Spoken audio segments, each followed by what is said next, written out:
Assalamualaikum warahmatullahi wabarakatuh. Perkenalkan, nama saya Tengku Natasha Fergiawan dari kelas 11 IPS 2. Saya bersekolah di SMA Negeri 2 Mandau, Duri, Riau. Baiklah, di sini saya akan mempresentasikan hasil tugas geografi. Yang pertama itu ada bentuk-bentuk kebudayaan tradisional Indonesia. Berbagai macam bentuk-bentuk kebudayaan tradisional Indonesia. Salah satunya yaitu rumah adat. Rumah adat juga banyak macam jenisnya, tetapi di sini saya cuma menyebutkan dari rumah adat Riau. Yang pertama itu ada Selaso Jatuh Kembar. Namanya memang cukup unik, tetapi fungsinya sangat penting. Rumah Selaso Jatuh Kembar ini tidak dijadikan sebagai tempat tinggal, tetapi sebuah tempat untuk musyawarah rapat secara adat Riau.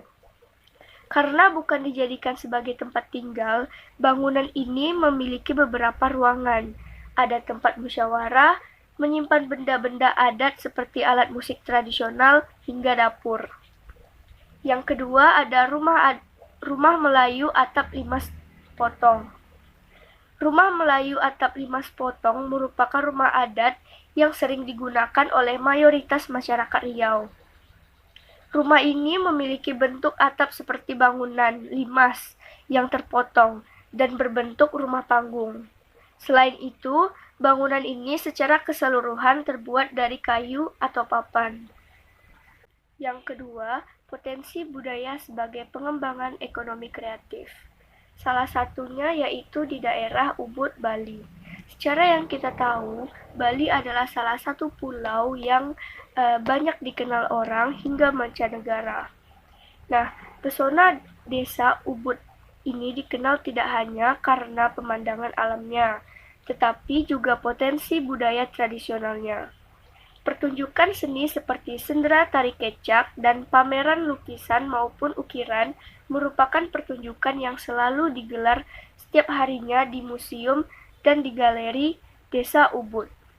Selain itu, kekhasan kulinernya seperti bebek bengil yang merupakan kekayaan tradisional yang menjadi potensi pengembangan ekonomi kreatif. Dan yang ketiga, apakah ada efek negatif dan positif virus COVID-19 terhadap potensi budaya tersebut? Jawabannya adalah ada. Efek negatifnya yaitu penyebaran virus COVID-19 di Indonesia, khususnya Bali, membuat seluruh sektor terpukul. Nah, termasuk pariwisata. Tak ada lagi wisatawan yang berkunjung ke Bali. Biasanya jumlah wisatawan asing yang datang bisa mencapai 10.000 hingga 11.000 orang per hari. Sedangkan efek positifnya yaitu wisatawan domestik akan lebih banyak berwisata di Indonesia. Harga tiket perjalanan domestik juga diturunkan. Hal itu bertujuan untuk mendorong supaya warga Indonesia lebih ingin melakukan pariwisata di dalam negeri. Assalamualaikum warahmatullahi wabarakatuh. Perkenalkan, nama saya Tengku Natasha Fergiawan dari kelas 11 IPS 2. Saya bersekolah di SMA Negeri 2 Mandau, Duri, Riau. Baiklah, di sini saya akan mempresentasikan hasil tugas saya yang berjudul mitigasi bencana kebakaran hutan. Nah, di sini sudah tertera daftar isi yang mana saya akan menjelaskan semuanya. Yang pertama, apa itu mitigasi bencana? Yang kedua, pengertian kebakaran hutan. 3, dampak kebakaran hutan. 4, penyebab kebakaran hutan. Dan 5, mitigasi. Nah, di sini saya akan menjelaskan terlebih dahulu apa sih mitigasi bencana itu. Menurut pasal 1 ayat 6 Peraturan Pemerintah Nomor 21 Tahun 2008 tentang penyelenggaraan penanggulangan bencana, mitigasi diartikan sebagai serangkaian upaya yang dilakukan untuk mengurangi risiko bencana, baik lewat pembangunan fisik ataupun penyadaran serta peningkatan kemampuan dalam menghadapi ancaman bencana. Nah, maksud dari risiko bencananya yaitu timbulnya korban jiwa, kerusakan lingkungan, hilangnya dan kerugian harta benda seperti rumah, perabotan, dan lain-lain, serta timbulnya dampak psikologis. Nah, jadi mitigasi bencana ini memiliki tujuan, yaitu mengurangi risiko cedera dan kematian masyarakat atau timbulnya korban jiwa. Sedangkan tujuan sekundernya yaitu mengurangi kerusakan dan kerugian ekonomi, termasuk infrastruktur yang mungkin ditimbulkan. Nah, tujuan lain dari mitigasi bencana ini yaitu meningkatkan pengetahuan masyarakat dalam menghadapi dan mengurangi risiko bencana, supaya masyarakat bisa hidup dengan aman dan nyaman. Mitigasi bencana ini juga ditujukan sebagai landasan perencanaan pembangunan. Nah, sebelum kita memasuki materinya, saya akan menjelaskan terlebih dahulu apa itu kebakaran hutan. Kebakaran hutan adalah kondisi api yang tidak terkontrol pada daerah hutan yang dapat menyebabkan terbakarnya atau hangusnya hutan. 3. Dampak kebakaran hutan. Nah, di sini sudah ada beberapa dampak kebakaran hutan. Yang pertama itu ada rusaknya ekosistem. Nah, dampak dari kebakaran menyebabkan musnahnya flora dan fauna yang tumbuh dan hidup di dalam hutan. Yang kedua, berkurangnya sumber air bersih dan bencana kekeringan. Nah, jadi karena hutannya dibakar, jadi tidak ada lagi pohon untuk menampung cadangan air. Dan yang ketiga, hutan menjadi gundul. Nah, kalau misalnya hutan itu sudah gundul, dapat menimbulkan bencana-bencana lain seperti tanah longsor dan banjir. Yang keempat ada kabut asap. Dari kebakaran hutan juga dapat mengganggu jarak pandang dan transportasi. Terus juga asap dari kebakaran hutan tersebut menyebabkan penyakit ispa, asma, paru-paru, jantung, serta iritasi pada mata, tenggorokan, dan hidung. Nah, kalau misalnya hutannya dibakar, asapnya jadi tersebar.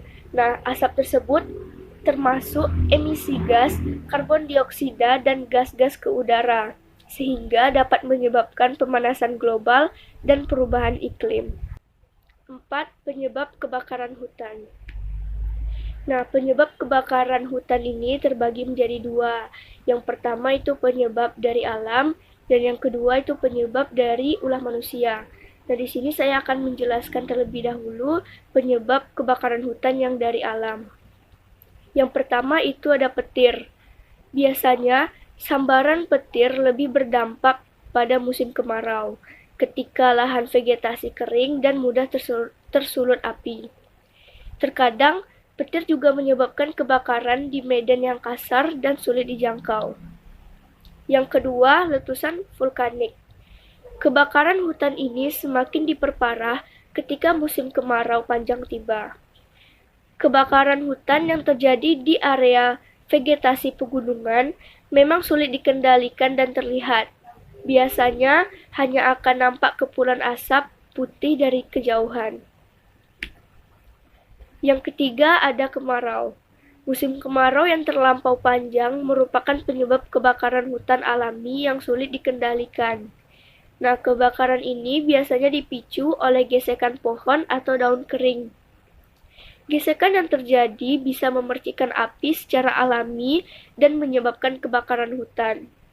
Nah, kebakaran hutan karena musim kemarau panjang biasanya terjadi di lereng-lereng gunung. Nah, di sini sudah tertera penyebab kebakaran hutan dari ulah manusia. Yang pertama ada rokok.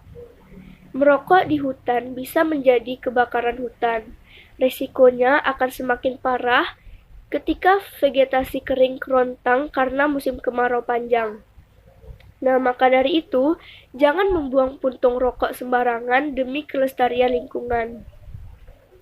Yang kedua, pemburuan.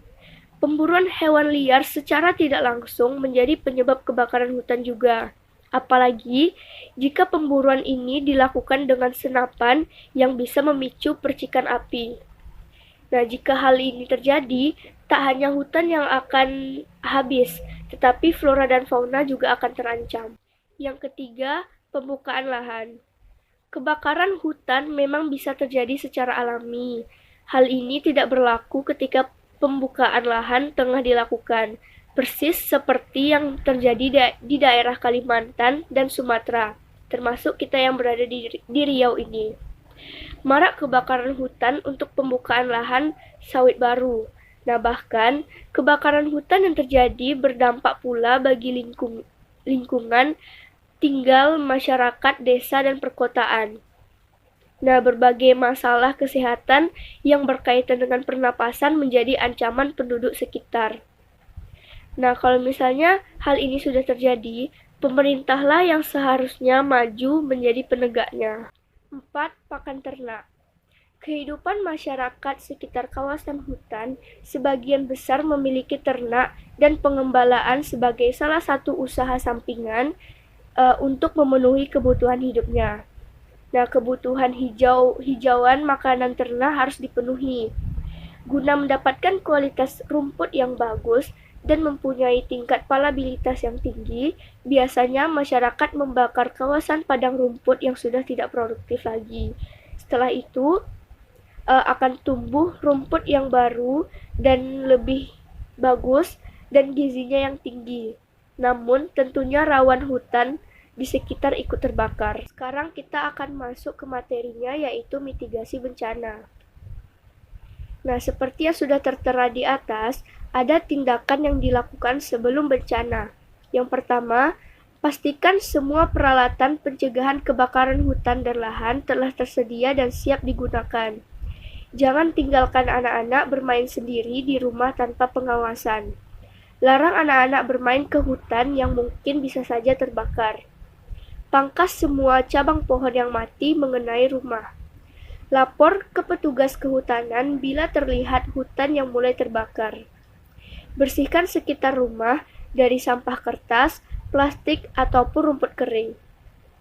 Jauhkan BBM dari rumah. Persiapkan masker untuk melindungi dan mengurangi gangguan pernapasan dari asap hutan yang terbakar.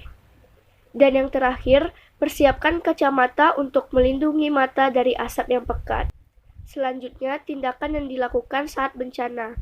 Yang pertama, pastikan jumlah anggota keluarga lengkap dan diketahui keberadaannya. Pastikan seluruh anggota keluarga tidak berada di daerah hutan yang terbakar. Bila meninggalkan rumah, pastikan rumah dalam keadaan aman dan jauh dari jangkauan kebakaran hutan. Amankan semua berkas dan dokumen penting. Jaga keamanan anggota keluarga selama terjadi kebakaran hutan. Upayakan agar api dari hutan terbakar tidak menjalar ke rumah dan wilayah lain. Nah, untuk itu perlu menebang sisi luar hutan untuk menyekat penjalaran api. Memakai masker saat berada di luar rumah. Yang terakhir, ketika naik sepeda motor, memakai kacamata untuk melindungi mata dari serangan asap. Nah, asap tersebut dapat membuat mata perih dan merah. Lanjut, itu ada tindakan yang dilakukan sesudah terjadinya bencana, yaitu pastikan kebakaran telah usai dan api telah dipadamkan serta dinyatakan aman. Jangan masuk hutan terbakar bila masih ada api atau kepulan asap. Gunakan sepatu, pakaian, dan penutup kepala yang aman ketika memasuki wilayah hutan yang terbakar. Selanjutnya itu ada rencana menghadapi bencana. Yang pertama, bergabung dengan kegiatan PRB. PRB itu adalah pengurangan resiko bencana berbasis masyarakat, khususnya masyarakat siaga bencana kebakaran hutan. Yang kedua, turut serta dan mendukung pendidikan PRB di sekolah. Yang ketiga, mengikuti kegiatan pelatihan teknis dan keterampilan kerja dalam rangka PRB, yaitu pertukangan, pertanian, peternakan, keterampilan usaha, industri rumah tangga, dan sejenisnya. Nah, yang dimaksudkan untuk meningkatkan keadaan ekonomi masyarakat sehingga tidak rentan dalam menghadapi bencana. Nah, di sini ada upaya mitigasi bencana kebakaran hutan dan terbagi menjadi dua. Yang pertama itu ada mitigasi non-struktural dan yang kedua itu mitigasi struktural. Nah, mitigasi non-struktural yaitu bukan upaya pembangunan fisik dengan memanfaatkan pengetahuan, tindakan, dan kesepakatan untuk mengurangi resiko dan dampak bencana. Secara khusus, ini meliputi undang-undang dan kebijakan, peraturan, pedoman, kegiatan peningkatan kesadaran publik dalam PRB, pelatihan, dan pendidikan. Mitigasi struktural yaitu upaya pembangunan fisik untuk mengurangi atau menghindari kemungkinan akibat atau dampak bahaya bencana, serta penerapan teknologi, arsitektur, dan sistem bangunan yang kuat agar tahan dari bahaya bencana.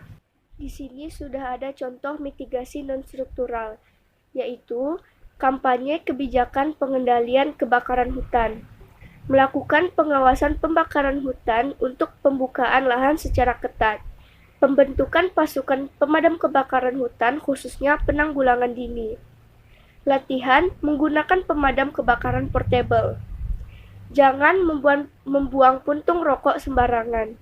Bagi peladang, hindari penyiapan ladang dengan membakar kayu dan daun yang ada. Dan yang terakhir, bagi yang berkemah, segera matikan kayu api bekas masak atau bekas api unggun. Selanjutnya ada contoh mitigasi struktural. Yang pertama, pembuatan waduk untuk pemadaman api, pembuatan sekat-sekat di hutan untuk mencegah meluasnya kebakaran, hindarkan pembukaan lahan dengan cara pembakaran, melakukan penanaman kembali daerah yang telah terbakar dengan tanaman heterogen, dan yang terakhir, hindarkan penanaman tanaman yang sejenis untuk daerah yang luas. Demikian hasil presentasi saya. Mohon maaf bila ada kesalahan. Wassalamualaikum warahmatullahi wabarakatuh.